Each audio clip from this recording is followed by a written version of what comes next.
မင်္ဂလာညနေခင်းပါရှင်25ရက်8လ2025မင်္ဂလာစီစာညနေခင်းပါရှင်ကျမသားသမီးတွေနော်အယိုးပေါ်နေတဲ့ခရီးတကောင်းမှပါပါအောင်ရှင်ဒီမှာကြည့်ပါကျမကလေးတွေပါဟိုးမှာရွှေပါရမီနွားစာဆောင်ရှိပါတယ်နော်ရွှေပါရမီနဲ့တက်လန်နွားစာဆောင်ရှိပါ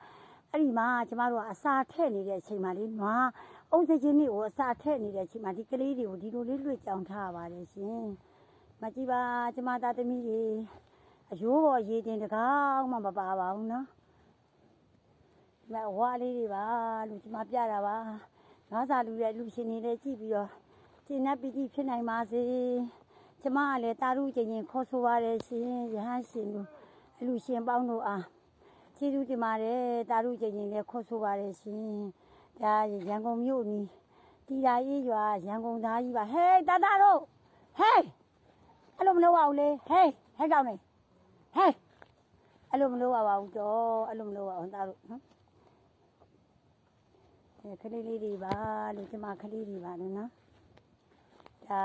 ဟိုတစ်ဖက်ကနွားစာထည့်နေတဲ့အချိန်မှာဒီတစ်ဖက်ကအပြင်ကနေပြီးတော့ဒီလိုလေးတွေမိုးတွေကလည်းဝေးသွားပြန်ပါပြီနော်မိုးမဝေးတဲ့အချိန်ဆိုရင်အဆင်ပြေပါတယ်ကလေးတွေအတွက်လေအစာလေးတွေအခုကမိုးကဝေးသွားပြန်ပါပြီလို့နော်။အော်ရှိရပြန်သွားပြန်ပါပြီဒါမြစ်တာစင်စံဘေးမဲ့ဥယျာဉ်ရဲ့အရှိပိုင်းမှာရှင်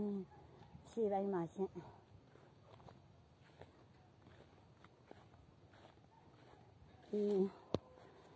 ဒါကြတော့မြစ်တာစင်စံဘေးမဲ့ဥယျာဉ်အနောက်ကတ္တရာလမ်းဘေးပေါ့နော်ပခုက္ကူမန္တလေးကားလမ်းဘေးနေရပါရှင်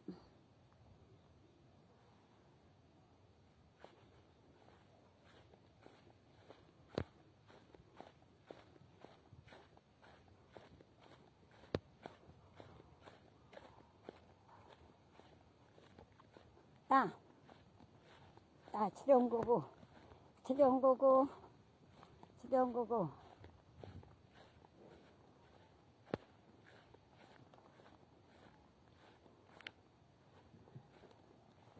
ဒါလေ